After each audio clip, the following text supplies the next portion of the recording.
श्रीलक्ष्मीसूक्तम्। ॐ पद्मानने पद्मिनि पद्मपत्रे पद्मप्रिये पद्मदलायताक्षि विश्वप्रिये विश्वमनोनुकूले त्वत्पादपद्मं मयि सन्निधत्व। पद्मानने पद्म उरु पद्मात्रि पद्मसंभवे तन्मे भजसिं पद्माक्षि येन सौख्यं लभाम्यहम्।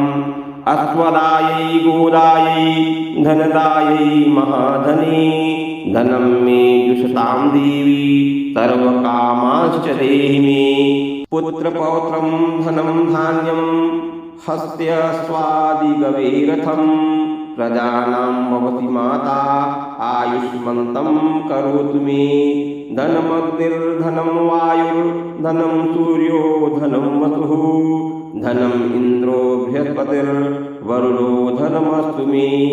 वैनतेयं सोमं पिबतु वृत्रः सोमं धनस्य सोमिनो मह्यं ददातु सोमिनः।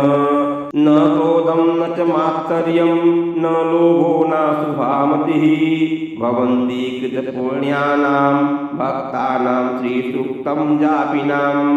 सरसिजनिलये सरोजहस्ते धवलतरांशुकगन्धमाल्यशोभे भगवति हरिवल्लभे मनोगे त्रिभुवनभूतिकरि प्रसीदमयम्। श्रीर्वर्चस्वम् आयुष्यम् आरोग्यमाविधाक्षोभमानं महीयते धान्यं धनं पशुं बहुपुत्रलाभं तत्संवत्सरं दीर्घमायुः। ॐ महादेव्यै च विद्महे विष्णुपत्न्यै च धीमहि तन्नो लक्ष्मीः प्रचोदयात्। ॐ महालक्ष्म्यै च विद्महे महाश्रियै च धीमहि तन्नः श्री प्रचोदयात्।